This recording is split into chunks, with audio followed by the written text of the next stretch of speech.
Good evening, everyone, and welcome to the British Library. I'm Liz Jolly, Chief Librarian, and slightly full of cold this evening, so please forgive me.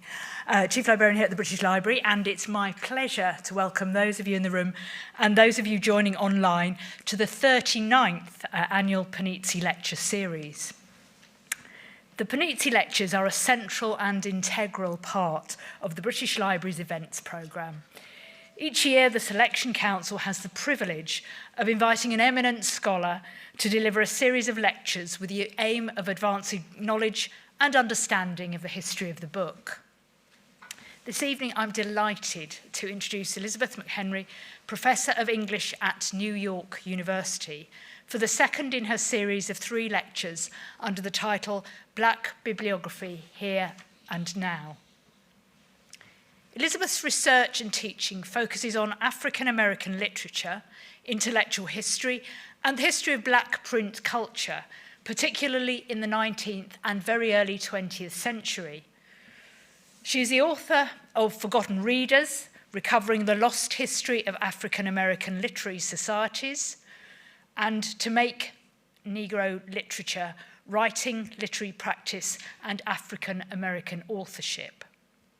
In the course of her 3 lectures, Elizabeth seeks to explore the stakes and challenges of studying the history of Black print, what defines Black bibliography, and how renewed attention to it might lead us to a better understanding of the ways Black writing has been produced, conceptualized, and valued.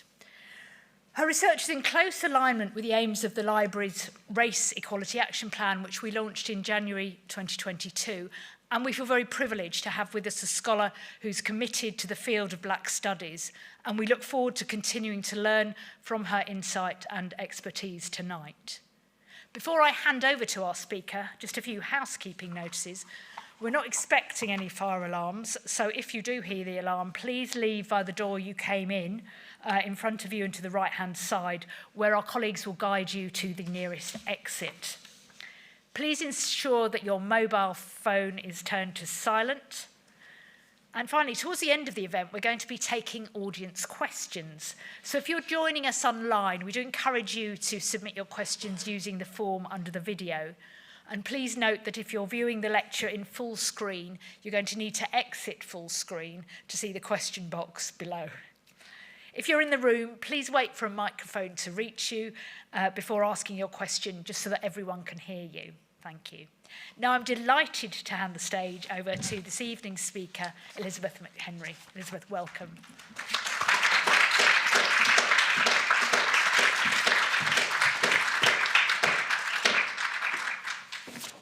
Thank you. Thank you for coming back, for those of you who were here last Thursday. And thanks for coming for people who are in the room and people who are online. I'm thrilled to be here, and I'm really grateful to the whole British Library staff for making this lecture series and my visit here so delightful. So let me begin tonight with a text from the Archives of Black Print Culture. This image is from the first page of a short story by Alice Dunbar Nelson titled The Grievances of Books, which exists only as an almost completed handwritten draft in the Dunbar Nelson archive at the University of Delaware. And let me just briefly say that Alice Dunbar Nelson was an African-American poet. She was born in 1875 in New Orleans, which is as deep into the South as you can get in the United States. And she was among the first generation to be born free in the US. In 1895, she published her first collection of short stories. And in 1898, she was married to the poet Paul Laurence Dunbar. They had a very tumultuous relationship, and he died in 1906. So that's just a really brief overview. Written in 1897 when the author was 21 years old, one of the most interesting things about this unpublished tale, The Grievances of Books, is that it is in fact about published writing by African Americans. Told in the first person, it opens with its narrator sitting in her living room. She is in a comfortable chair next to a somber carved table strewn all over with books and papers. As she settles into this space, she begins to contemplate the landscape of African American literature. We have been deluged with meetings and papers lately, meetings for every purpose, papers on every subject under the sun, she thinks. Naturally, because it's almost impossible to speak or write on serious subjects without quoting someone else's thoughts, we have been hearing a lot of other men's ideas expressed to point out the truth or forcibility of the other remarks made by the meeting frequenters. The narrator's thoughts quickly coalesce into a question she asks as she drifts off to sleep. I fell to wondering and dreaming and asking myself why, in all the quoting of poetry I had heard by the Afro-American speakers during the past 2 months, no one had put the remarks of poets of our race in their mouths. In what follows, Dunbar Nelson casts as a dream, one that animates and reflects on the very question her narrator falls asleep asking. In the dream, she wakes to find the books and papers that surround her, all print materials containing works of Black poetry, have come to life, and they're holding a convention. Appointed by these texts to be the chair of the Committee on Grievances, her duty is to listen to their complaints and suggest remedies for their ills. It's worth emphasizing here that Dunbar Nelson's question, why aren't Black people quoting Black authored texts, is directed to the Black community. The assembly of poetry she dreams up recalls the long history of Black organizing in the US that includes the colored conventions movement, a vibrant, vital tradition of community building and political activism that began in the United States in the 1830s and continued until the end of the 19th century. As empowering hubs of Black political and social organization, these colored conventions provided spaces for Black people to explore and experiment with complex articulations of race and national identity. Conventions were occasions for Black people to gather, not only to air their present-day grievances, but also to collectively plan for the future. They provided space in which Black people formed protest movements and strategized ways to bring about racial justice. If the 19th century conventions might be understood as the first national association for the advancement of colored people, we might think about the scene Dunbar Nelson sets in her story as a meeting of the National Association for the Advancement of Colored Literature, a model of literature's assembly and a site at which to develop a literary agenda for the race that would contribute to the advancement of its political and social justice agendas. In Dunbar Nelson's story, the print materials mode of assembly, their turn to the structure of the committee and to parliamentary procedures, and their language and debates all gesture to the important foundational and organizational work that she wishes her story to do. The sheer discursiveness of the story, it is, after all, about print materials that come to life, critique their standing, and speak for themselves, suggests the extent to which its ambition was to begin or enter a conversation about Black literature and its capacity for use. Dunbar Nelson's narrator is faced with an assemblage of unhappy print formats, which include a half a dozen or more modest little books, a number of pamphlets, and an appalling array of tattered newspaper verses. As representative sites of African American poetry, their litany of complaints is extensive. It is particularly egregious, these print sources, and by extension, the writers who are their subjects argued that, and I quote here, we, the poets of the Afro-American race, are not read, appreciated, or in fact even known by others of said race, save our authors. Be it resolved, they said, that we, the poets in convention assembled, do declare our indignation at being so ignored. Be it further resolved that we take measures to announce to the world our best passages with a view to induce the people to know more of us. The last part of their resolution speaks to allegations about the poor quality of Black writing. Resolved further, announced this small company of books and newspaper clippings, that we are not so bad after all, as some of our decriers and scofflers would say. The spokesman for this group of angry print materials is none other than Phyllis Wheatley's collection of poems, and who claimed the largest standing grievance of any of the books. "Who remembers to scan my pages now?" it said, pointing back to Wheatley's publishing debut in 1773, "or keeps me, save as a rare book, too expensive, alas, for the general public." It was bad enough, Phyllis Wheatley's book of poetry suggests, to be forgotten and unread. What was worse was for a book to be inaccessible to readers because of its status as a commodity. Its status as a commodity in an antiquarian market dominated by wealthy bibliophiles and collectors who purchase books not to use or read them, but merely to possess them. In an era where Black people were excluded from libraries as well as most other public venues, where would Black readers even find Phyllis Wheatley's poetry if the volumes in which it was located were deemed collector's items by those who valued books for their age or their rarity?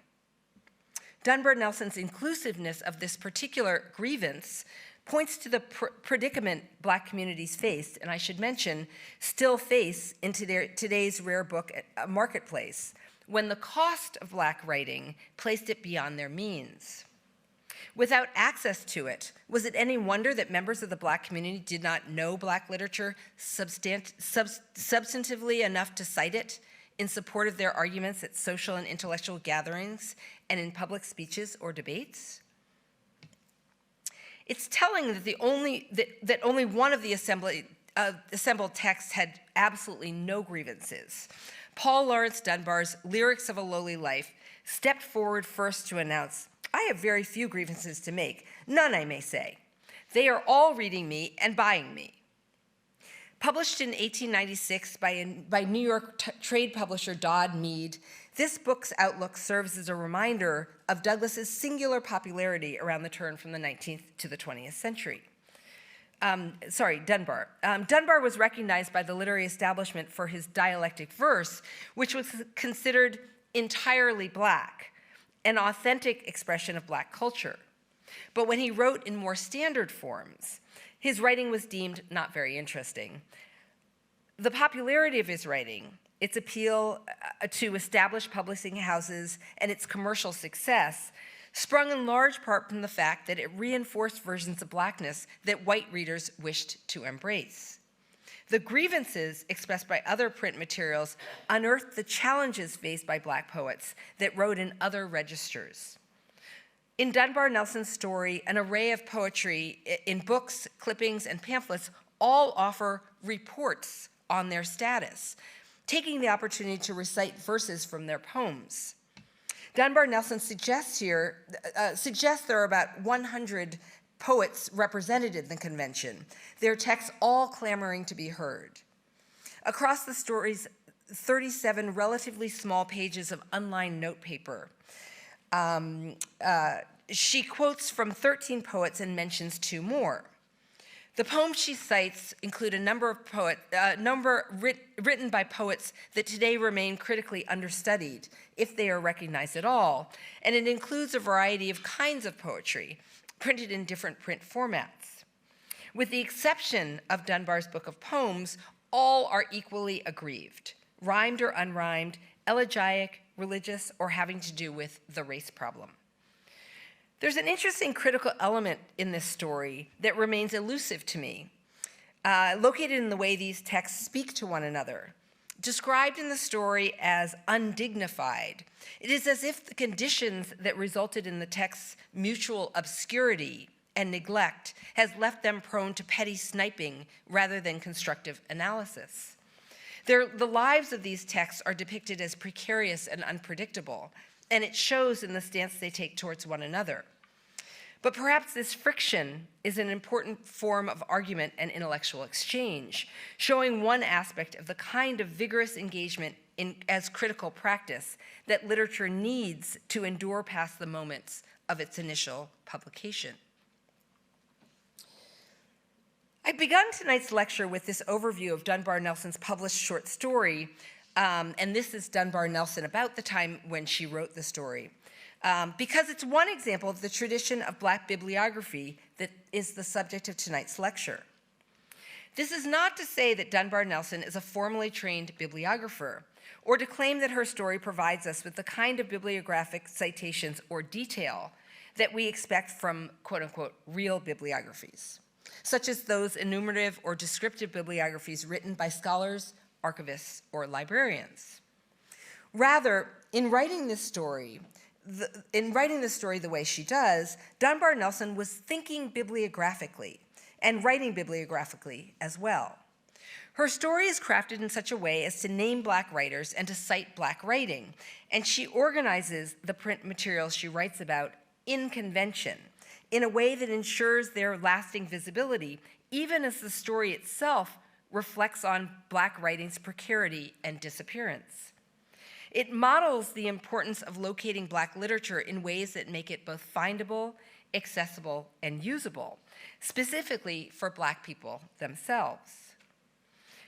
To be cited by those who speak or write on serious subjects, as Dunbar Nelson puts it, Black writers had to be known, their words and ideas close at hand. Something about the conditions that have rendered certain texts and their authors marginal, unknown, and unread also needed to be known. These are the very things that Dunbar Nelson foregrounds in her story. However unfinished, Dunbar Nelson's story participates in a broad and enduring effort to map Black literary and intellectual culture, not only in the author's or the story's present moment, but also in anticipation of an imagined future. In the case of Grievances of the Books, the story that Dunbar Nelson wrote, that imagined future is now. Earlier this year, two scholars painstakingly constructed a transcript of this previously unpublished text and made it publicly available, contextualizing the story and identifying most, if not all, of the many works of literature that Dunbar Nelson cites. Their hope is that bringing attention to this piece will encourage scholars to start conversations about it. The story itself opens up new areas of critical study.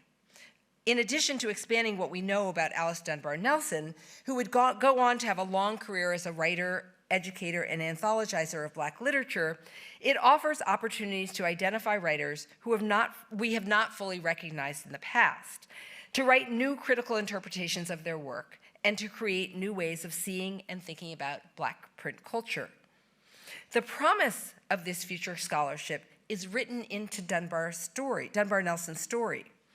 Citing the words of Frances Ellen Watkins Harper and the dainty little pamphlet in which her poems The Sparrow's Fall originally appeared, Dunbar Nelson's narrator identifies the set of print materials that surround her as, and this is a quote, the pioneers of the books to be. If these books are currently martyred in scorn, the story's narrator speculates, citing them is one way to lay the groundwork for Black literature's future recognition. These pioneers may be unknown, forgotten, or deliberately ignored in their own time, and correspondingly angry and aggrieved. But the story that Dunbar Nelson writes remedies this neglect by naming the poets, recording bibliographic details about them, and locating where their work originally appeared.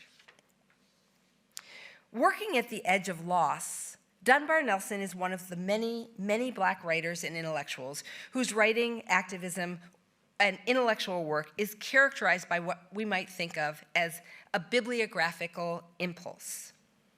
In recent years, scholars have recognized this impulse, their work demonstrating the many ways to read, conceptualize, and theorize the way that thinking bibliographically appears as an intellectual mandate for Black writers and thinkers, particularly around the turn from the 19th to the 20th century.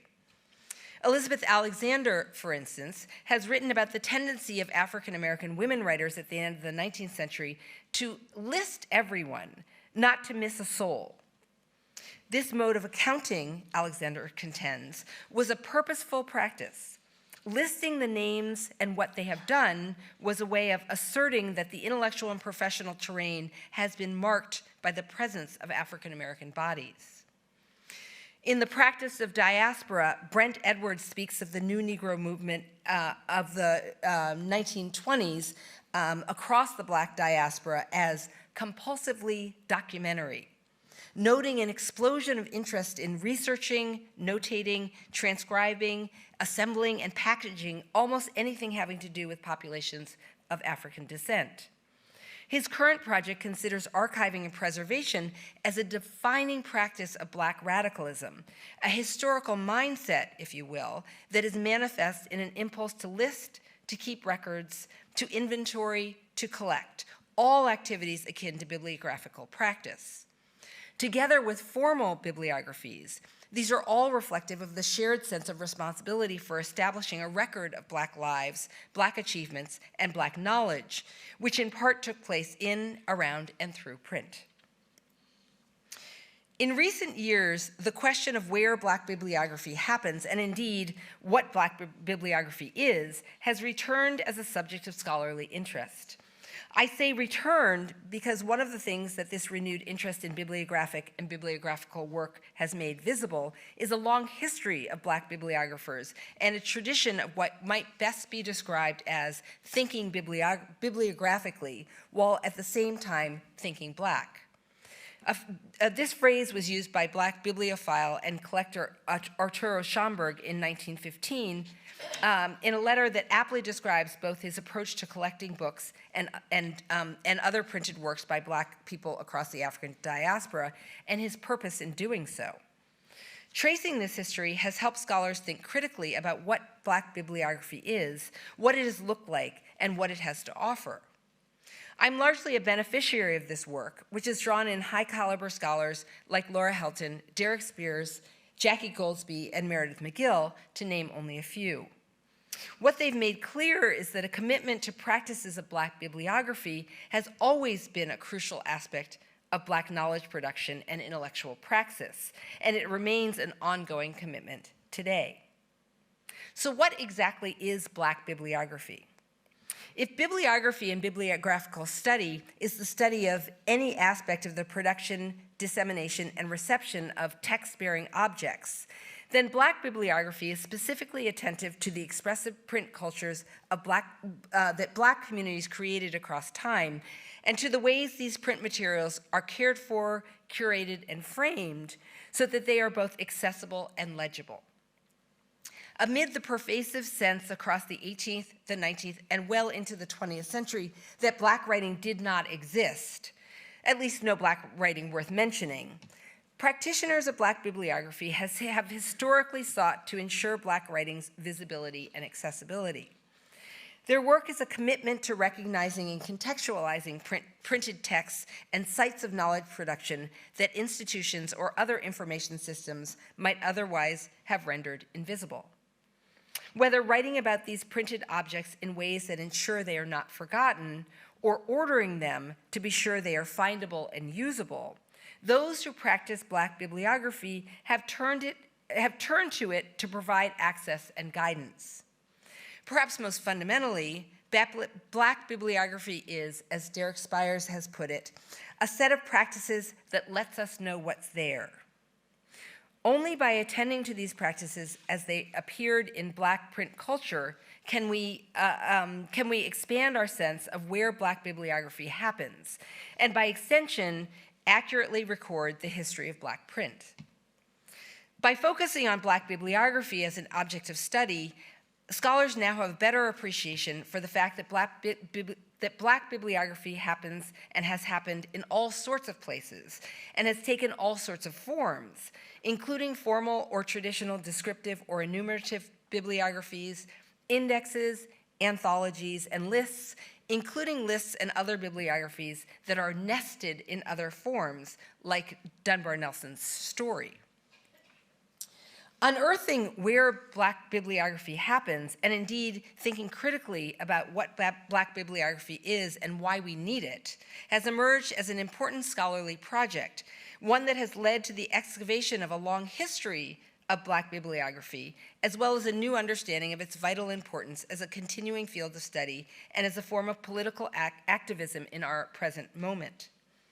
Jackie Goldsby and Meredith McGill traced that history in their field-defining article, What's Black About Black Bibliography?, which was published in a special issue of the Papers of the Bibliographical Society of America on Black bibliography in 2022.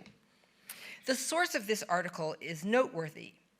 Black bibliography has not always found a place at the heart of scholarly studies of bibliographic practice, and indeed it has historically taken place largely outside of and unrecognized by the academy. As bibliography found its footing at the beginning of the 20th century as an academic discipline that compiled authoritative accounts of various categories of literature, its dominant and mainstream practitioners took almost no notice of Black authors or works of Black literature. Indeed, looking back over the history of bibliography, it's clear that historically, bibliographers have worked on a relatively narrow set of histories, texts, and subjects, as Kate Osment has observed in her own writing on feminist bibliography. No matter how transformative or illuminating their observations are, she writes, they cannot be universally applied to the realities, values, and contributions of texts and subjects that deviate from the white male print-focused norm. This structuring of the field has obscured diversity, giving the impression that bibliography's objects of study were, for the most part, raceless as well as genderless.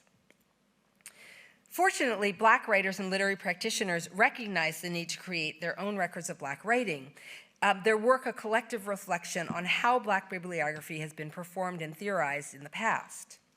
In the rest of this lecture, I want to look at some examples of Black bibliography from both Black American and Black British literary history, before turning to some practices and principles of Black bibliography that I think will help move the field forward. This first example is that of Daniel Murray in 1900. Daniel Murray was an assistant at the U.S. National Library, the Library of Congress, and in 1900, he assembled and had printed what he described as a preliminary list of books and pamphlets by Negro authors. This list was composed of 270 titles he compiled as a start to a collection of works by Black Americans that would serve as the core to the American Negro exhibit at the Paris Exposition of 1900. At the same time, it would also be the beginnings of the Library of Congress's permanent collection of books by Negro authors. The complexity of his work shows the painstaking labor of constructing a bibliography that would do justice to the long history of Black writing. Murray sent out a preliminary list to what he called men of literary knowledge, in hopes that they could help him identify more titles and, wherever possible, the texts themselves to augment his collection.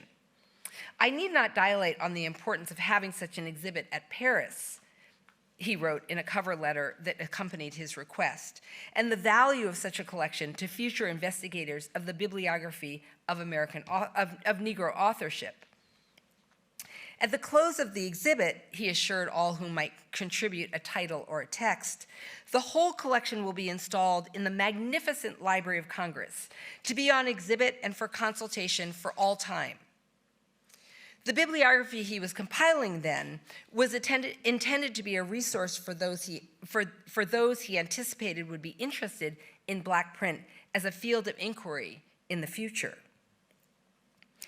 In the end, Murray's collection of print and his bibliography as it appeared at the Paris Exposition was described as perhaps the most unique and striking part of the exhibit of American Negroes. There are those who have scarcely heard of a Negro book, much less read one, wrote W.E.B. Du Bois, who accompanied the collection of texts to Paris. Here is a bibliography made by the Library of Congress containing 1,400 titles written by Negroes, he said. Daniel Murray's bibliographic work on the writing of American Negroes did not end with the Paris Exposition. His list continued to grow and develop as he thought more about Black writing and the category of Negro authorship. I have described bibliography in the hands of Black intellectuals at the beginning of the 20th century as an intellectual workspace, And for Murray, this is evident in the ways that he reconceived of bibliography over time. His original list was organized alphabetically by author. Its information organized in 3 columns, one for the text author, one for its title, and one for its place and date of publication. Information that often remained for Murray a mystery. This and other holes in his bibliography, coupled with Murray's general sense that bibliography was incomplete, that the bibliography was incomplete and constantly in need of revision, ever on its way to fulfilling his objective of one day composing a complete Negro bibliography, underscored the difficulty of bibliographical attentiveness to the multiple genres and formats of early Black print, a fact that remains true of efforts to recover the historical and textual specificities of early Black print culture in our own time. It was nevertheless a scaffold for exploratory thinking about Negro authorship and what counted as Negro literature. Who were Negro authors? How much was available to know about their texts and conditions of publication? In what context should their publication be viewed and valued? The sociologist and historian and Pan-Africanist civil rights activist W.E.B. Du Bois was also deeply committed to bibliographic practices, but his early bibliographies point to a different set of goals than Daniel Murray's bibliographies. Murray wished to identify and create a list of all the texts ever written by an African-American author. Du Bois set out to organize those texts into manageable and meaningful categories that would mobilize the nascent field of what we now think of as Black studies. In 1900, Du Bois taught history in the then new discipline of sociology at Atlanta University, where one of his responsibilities was to direct the Atlanta University Studies, a program inaugurated in 1896 as an effort to study carefully and thoroughly certain definitive aspects of the Negro problem. Its annual conferences resulted in nearly yearly publications, of which bibliography formed an important part. What these bibliographies show is the way that Du Bois repeatedly returned to the practice of bibliography, not to index a cumulative count of Black literary or historical sources, but managerially to help readers move efficiently from a curated list of sources to the work of study and learning. His bibliographies are generally addressed to and prepared for what Du Bois conceived of as general readers. We might most effectively think of Du Bois's general readers as a group of people who in 1900 did not yet exist. The bibliographies were, in fact, meant to call this group into being, in part by showing them how Black literature, Black history, and Black sociology might be studied. He uses the structure of the bibliography to show readers where knowledge could be found and how it might be approached. That is, he wished to facilitate a textual basis for the study of the social, economic, physical, and cultural condition of Black people as they made the transition not only from slavery to freedom, but also, for instance, from rural to urban living. A set of readers had to be engendered and their studies supported and directed. Du Bois does this in his bibliographies in several ways. In his 1900 Select Bibliography of the American Negro, Du Bois does not prioritize locating text historically or by date or place of publication, as Murray had done. Rather, the structure of his bibliography emphasizes intellectual guidance by breaking text down into disciplinary fields: history, present social conditions, biography, literature and art, and bibliography, methods of study, etc. The section on history is broken down even further to identify several subsections through which the study of the Black experience might be centered: slave codes, the character of slavery, the economics of slavery, emancipation, Reconstruction, and history of Negro soldiers. While this breakdown may seem simplistic to 21st century eyes, what Du Bois is doing here is emphasizing the complexity of Black history, which, to be properly studied, demanded mapping. Negro history, he argued, through the very structure of the bibliography, was complex and required multiple points of entry. These points of entry were intended to disrupt assumptions about Black history by insisting that the very structure and organization of the bibliography, by insisting in the very structure and organization of the bibliography that general readers see a constellation of subjects associated with the Negro. In doing this, he laid the groundwork for the ways readers would think about what they read and the kinds of questions they would ask of the material. Du Bois's most interesting gesture in the 1900 bibliography comes in the section on present social conditions, which includes 20 numbered entries. He then breaks down these texts into various reading lists. If readers are interested in books on health, and morality, for instance, they were directed to look at a certain set of texts. Those interested in amalgamation should consult text numbers 1, 3, 6b, 10, and 16. Each of the numerical clusters he lists represents courses of study intended to provide a curriculum for the broader and deeper study of Black life. They clearly articulate the bibliography's use and value. Du Bois' intention here is to manage both the field of Black study and the ways his readers approached it. It's notable that this bibliography seems diminutive next to Daniel Murray's, whose purpose was to gather every text by a Black writer. Du Bois's intention was to put a variety of texts in conversation with one another, establishing Black studies as a series of key texts that might be profitably read as discursive extensions of one another. His bibliography's relatively small network of pertinent texts aims to make a large subject knowable by effectively limiting and managing its sources. The understanding that Black studies was a necessary curriculum and must be made accessible as a complex area of scholarship was behind the radical bibliographic work of Dorothy Porter, the librarian, archivist, and bibliographer whose 1936 article on Black literary societies set me off on a search for Black readers that resulted in my first book and my entry into the field of Black print culture. The impact of Porter's bibliographic and archival labor, her transformational collecting, cataloging, bibliographic, and bibliographical practices at Howard University, where in 1930 she was appointed to bring order to a collection that had been left virtually untouched since the university's founding in 1867, is unmatched. She knew there was no extant information system that was suitable for what she had, which was what she called a Negro collection.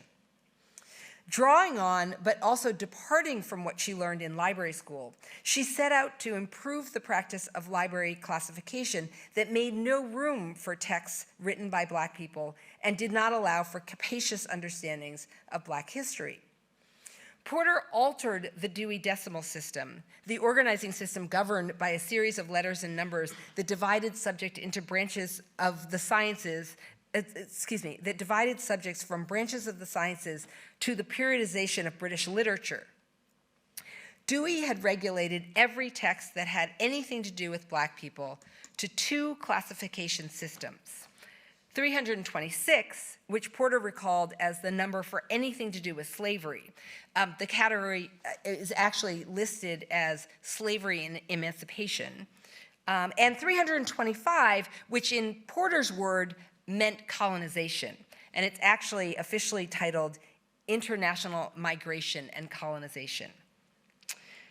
This meant that if a literary scholar like James Weldon Johnson, for instance, who in 1934 was the first Black professor at my own university, wrote a poem, it would have to go in either international migration or colonization, or slavery and emancipation. Porter knew this system was entirely inadequate for the work of organizing Black knowledge.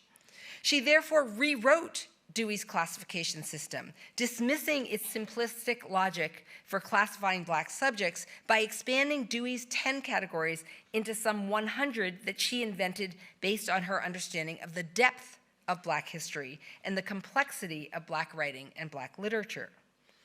Students coming to her collection through what she called a tentative supplementary classification scheme would not find in the bibliographic experience the limited idea of Black history and culture that Dewey's numbering system implied, but rather one based on Black culture's enormity and the many possibilities of Black study. Many Black librarians with rich collections of books by Black Americans followed her lead, moving books around within Dewey's system as Porter had done.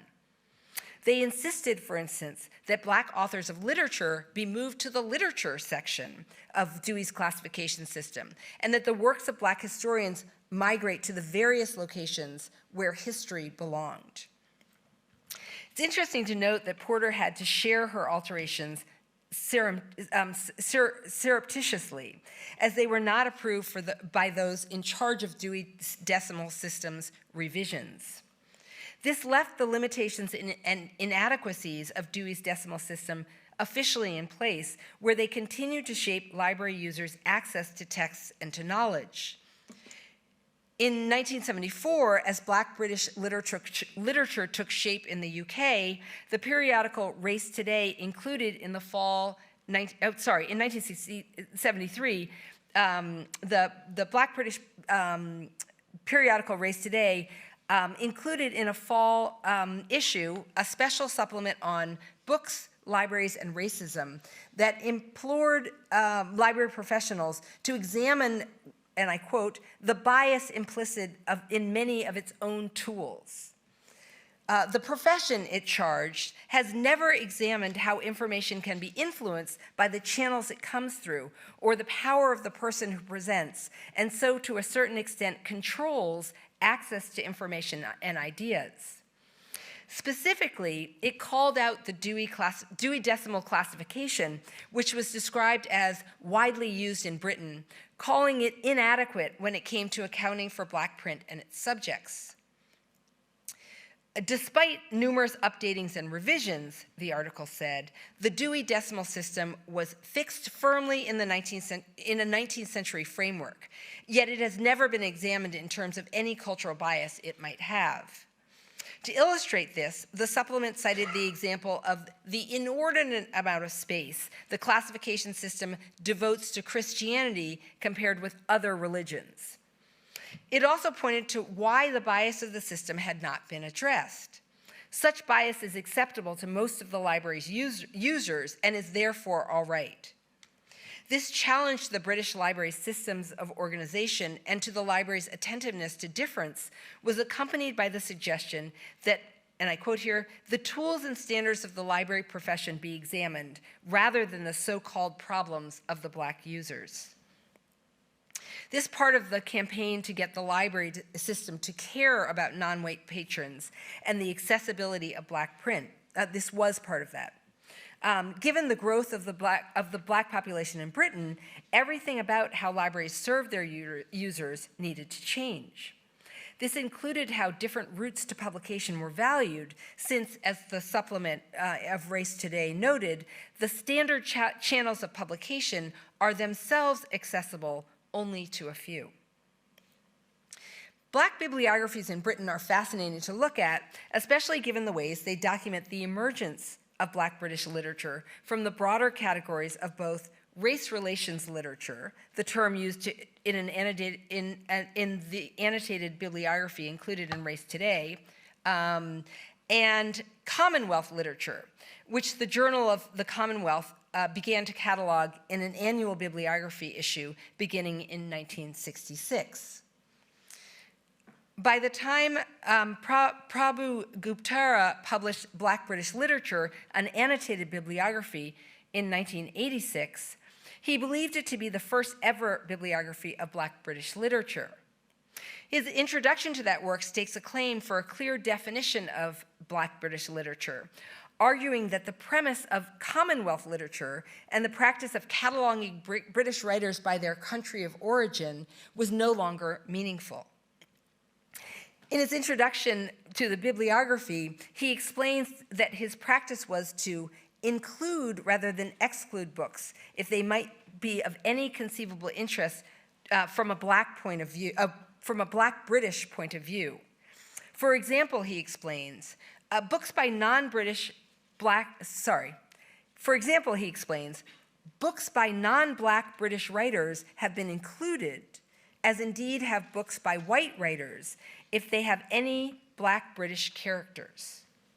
These statements reveal Guptara's work as provisional and unsure of its very object of analysis, all signs of the unsettledness of the very category of Black British literature, as well as the difficulties inherent in the work of establishing intellectual infrastructures.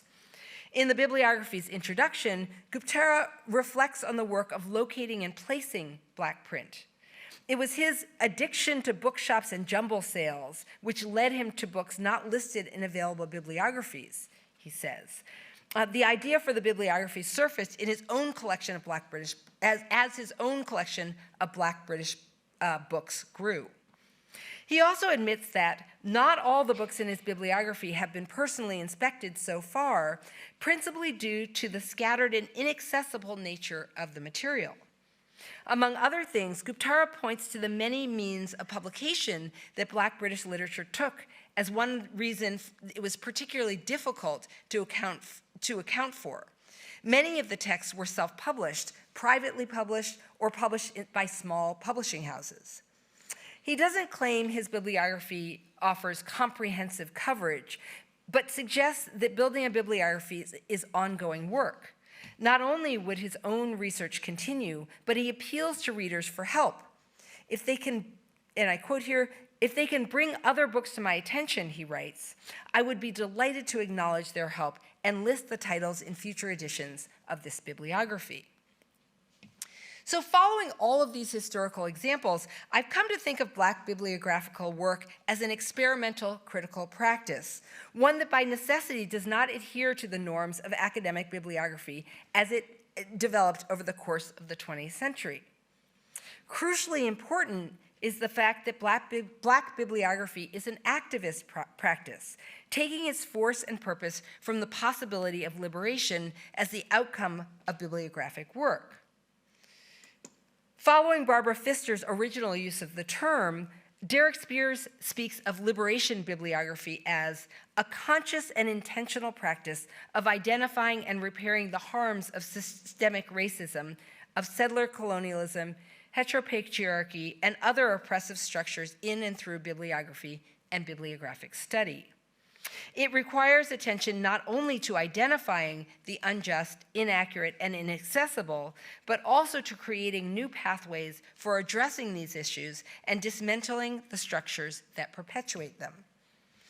Akin to and potentially intersecting with critical bibliography, and feminist bibliography and queer bibliography, Black bibliography asks that we study material texts in ways that trouble traditional bibliographic methods and the very grounds, definitions, and boundaries of the field, toward a goal of asking the kinds of questions that will forward our efforts for liberation and open our scholarship up to new ways of knowing.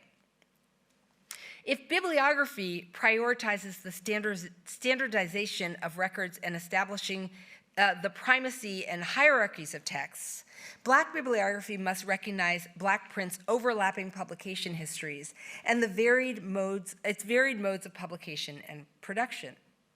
Black bibliography must find ways of recognizing the human and institutional actors that create and sustain print culture. It must also be prepared to attend to works that were self-published and uses of print that did not necessarily privilege reading it. It must be equipped to trace the life cycles of print items, including trajectories that include multiple sites of publication, as well as recitation and oral recordings. It faces and must work with difficult conditions. For instance, what happens to Black print culture when the material evidence of its existence, the printed text, is lost to us, when it no longer exists? Black bibliography must be up to the task of providing a record of Black print that we know existed once, but that does not physically exist anymore.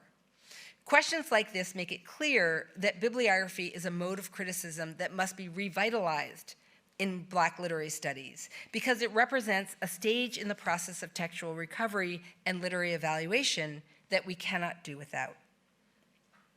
So is there room in our current definitions of what literary study looks like for us to think about the seemingly non-literary work of building infrastructure as a high-stakes form of literary practice, as Laura Helton has suggested we must?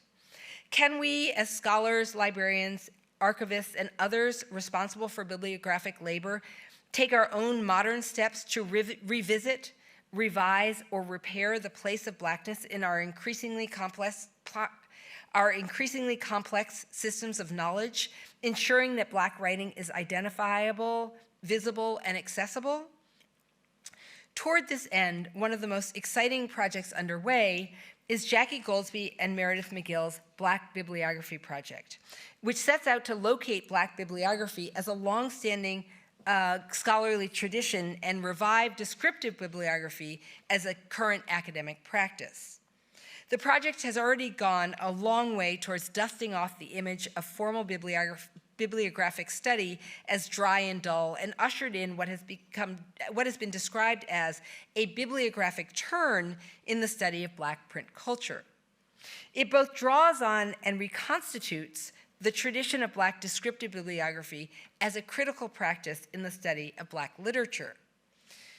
This work promises to illuminate complex and confusing publication histories, opening up new lines of inquiry into the history of Black print. Working in partnership with curators, librarians, archivists, and scholars across Black literary and print culture studies, Goldsby and McGill have spent years trying to devise a new web-based descriptive method tailored to the needs of Black print and a model bibliographic system that takes advantage of the capacities of modern electronic databases. Drawing on the work of human bibliographers and the long history of Black bibliography, and using a detailed set of data points and a system of linked metadata that allows for a broader understanding of the specific pressures and the tempo of Black print, its lifestyles, and the network of actors that participated in textual or print production, their bibliography promises to approach Black literature in unprecedented ways.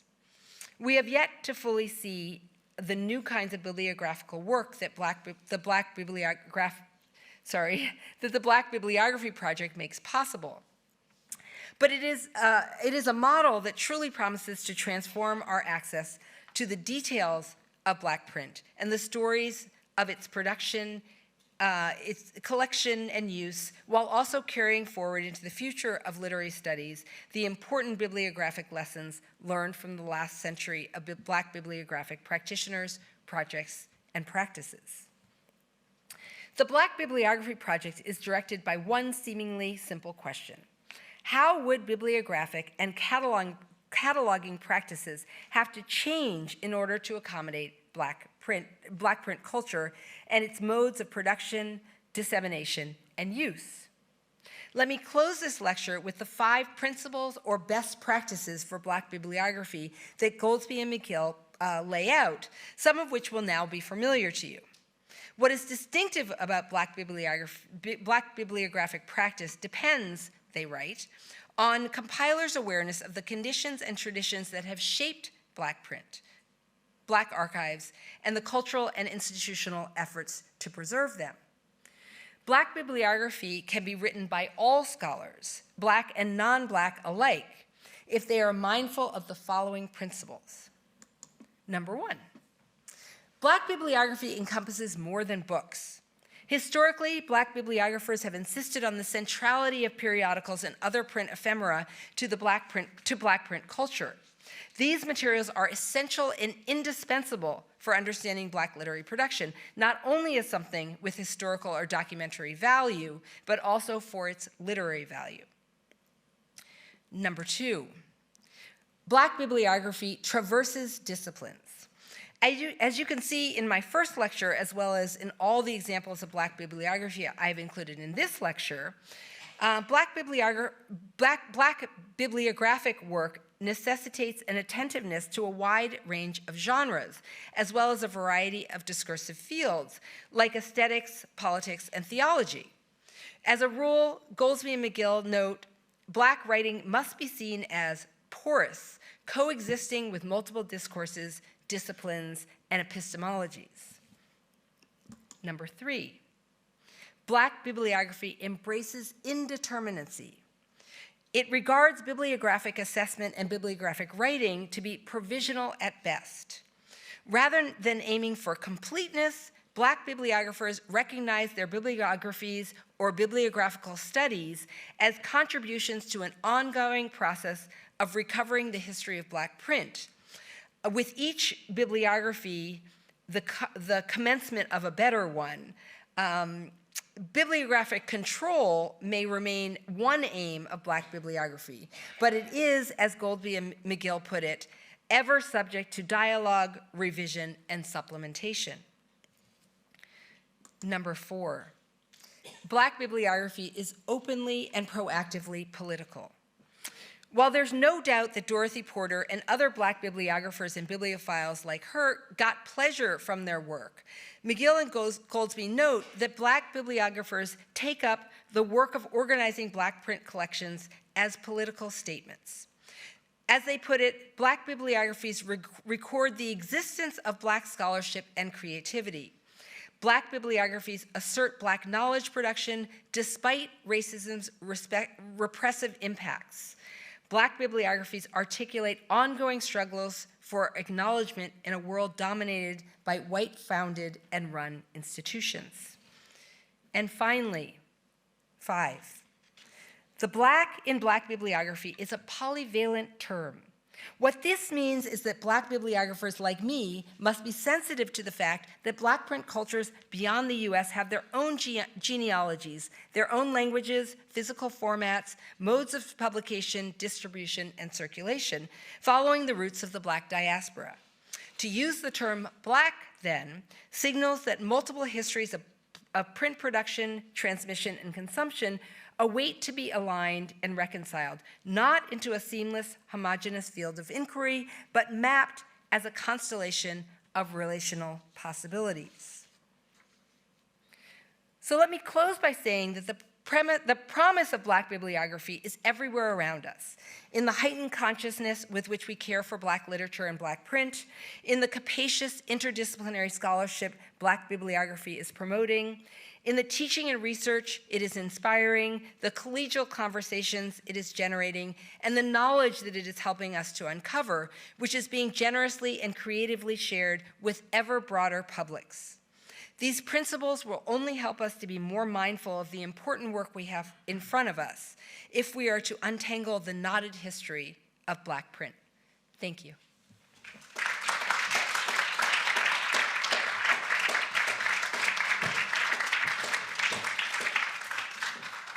Wow, thank you so much, Elizabeth. And I think really, sorry, I'm struggling with 2 pairs of glasses for distance and close up, but I think finishing off with those principles is really, really inspiring. And I particularly like the embracing indeterminacy in terms of part of that ongoing work and contribution of everyone. So thank you so much. So we've now got time for questions. Please remember, if you are joining us online, we encourage you to submit your questions using the form under the video. Please note, if you're viewing the lecture in full screen, you'll need to exit full screen to see the question box below. And if you're in the room, please wait for a microphone to reach you before asking your question so that everyone can hear you. So to get us going, I'm going to ask my colleague Katrina to read a question from someone online. Hi there, yeah, microphone's on, yep. This is actually a question that came up at the very, very end of the last lecture, but I thought it would be an opportunity to raise it again this evening. And the question is, could you see any scope for AI being used to surface Black literary histories? So that's a really interesting question, and I have to say, it's almost a question for my 20-something children, my college-age children, and a younger set of students. But I will admit that they showed me very recently, about 2 weeks ago, they showed me ChatGPT, which was quite fun to play with, I will admit. So my answer to that question is that I think, we have a younger generation of scholars coming up. And what I saw even in my own children was that the magic of artificial intelligence is going to be learning how to make it work for us, right? And how to make it do not just cool things, but to make it draw on all kinds of bodies of knowledge that we may or may not know about.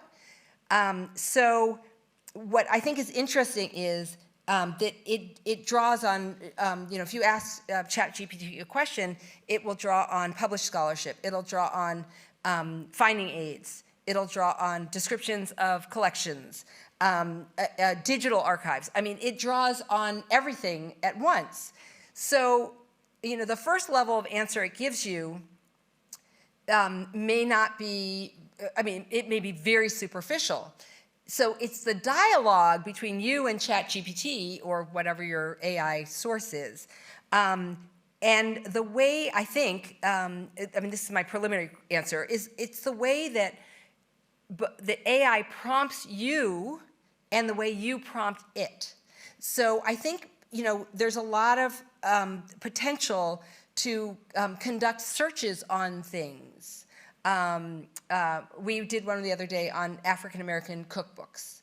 And what was interesting was not just the first answer, but then the artificial intelligence said, well, you want me to look at newspapers, as sources of information on cooking or cooking, so it's gonna generate for us, I think, new ways of thinking, but it's got to be in partnership, right? So, we have to steer it, and we have to also, I think, kind of get excited about the way it steers us. That would be my preliminary thought, having not played with it as much as I probably will in the next 6 months. Thank you, Elizabeth. Do we have any questions in the room? Let's, in the second row there.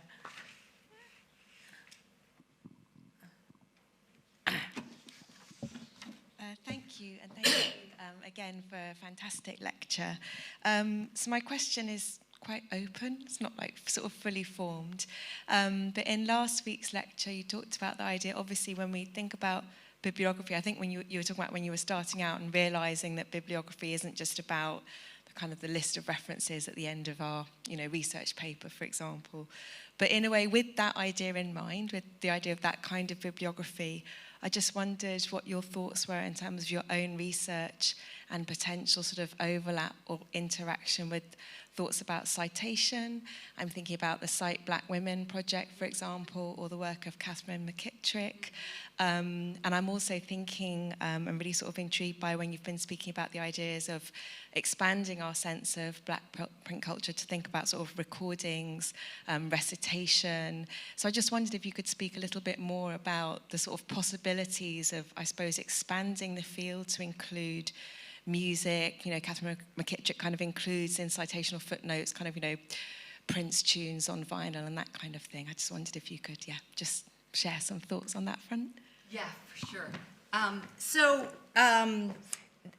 Just very, very briefly for people who don't know, the one project and the person that was referred to, the Cite Black Women project is really, in some way, it's definitely a reparative gesture, because what we see is that Black people aren't cited. Like they're just not cited, and so this is not only true of Black women, but it tends to be predominantly Black women who are not cited, sort of overlooked in terms of their scholarship. So one thing I would say is just citation matters, right?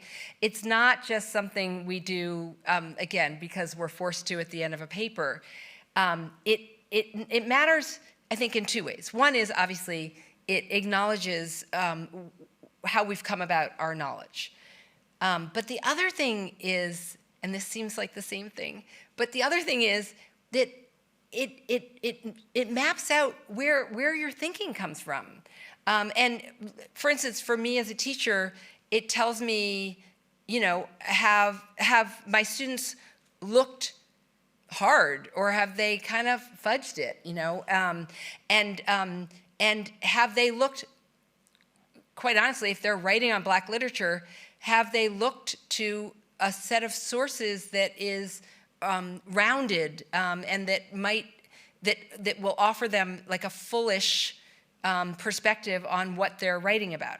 So I think, citation matters. And this leads me to Catherine McKittrick, because what's so interesting about her work, and it's more and more, she has gone deeper and deeper. And there are also a bunch of sort of performance artists who are also working in these directions. What she does is she literally writes out her thinking, whether it is footnoted or it is in the text. So she literally shows the kinds of things that she has been influenced by. But she also sometimes says, I don't know where I got this idea from. And she talks us through that as well. And there's something, I think, one thing I would say is that the formal academic voice, which Catherine McKittrick sort of blows up, I think more and more scholars are blowing it up. And I think it is to our benefit, not because the writing becomes casual or looks, I don't know, more hip in some way, but because it shows us the thinking that in the past, or in some kinds of scholarship, becomes like a talking head, like just authority, without a sense of like, where does your thinking come from? It also allows us to ground our thinking in not only our academic lives and our academic learning, but our family, or our personal history, or an experience that happened to us, right? And so I think that these ways, I think for me, professional, like academic writing is getting more and more interesting, because people are more and more willing to do that, to show us their thinking, not only in the old-fashioned way, which was through the formal bibliography at the end and the footnotes, which of course we encouraged graduate students to do, because that was the exercise, right? Show us your thinking. But then what you see is when you're publishing a book, the publishers are like, get rid of your thinking, get rid of your, but to embrace the thinking and to call the thinking part of the intellectual process and part of what we learn when we turn to it. Thank you so much. Yeah. Thank you. I think we've got time for one more question. I'm like, yeah. So this will have to be our final one over there. I think that's the only one in the room that I can see. So. Thank you for thoughtful historical analysis and everything. One of your goals is that Black bibliography is political, and obviously it is now, but I'm thinking longer term when I think of Black music or Black sportsmanship. We don't talk about it like that anymore. We say it's just great sportsmen, great musicians, and we don't categorize it. At some point it won't be political, because Black writers will just seen as equal peers to white writers, and we can drop the political. Do you think that's a fair analysis? It's just a thought sandwich. I don't know what your view on that is. I think that's let me go back here so I can say it louder. I think that is an absolutely perfectly spot on comment, observation. And I think that, I think we get to points where, or we start things a way we don't actually want to do them, right? We want Black writing, Black print to be on the same footing as anything. And so I think you're absolutely right that this is a stage in terms of recovering Black writing, quite honestly, bringing libraries and archives up to speed in terms of how they need to care for and think about Black writing, and doing the reparative work of, centuries of archival practice that didn't have those as priorities, which is, it is neither here nor there. It's right. It's just a fact. So, until that moment where we get to where we want to be, it has to be done deliberately. And I think that when I say it's political, part of what I mean is it has to be done deliberately, right? And it has to be done in some ways at any expense, because it must be done to get to the point that you're referring to. So thank you. Thank you, and thank you again. Can we just thank Elizabeth again?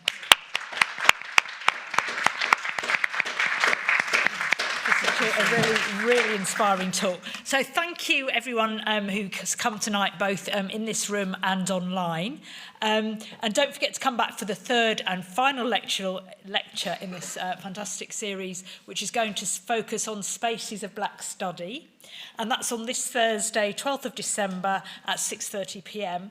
And the final lecture, to entice you even more, if it wasn't, not only will you hear from Elizabeth again, there's a drinks reception to which everyone's invited. So look forward to seeing you there, and thank you again, and good night.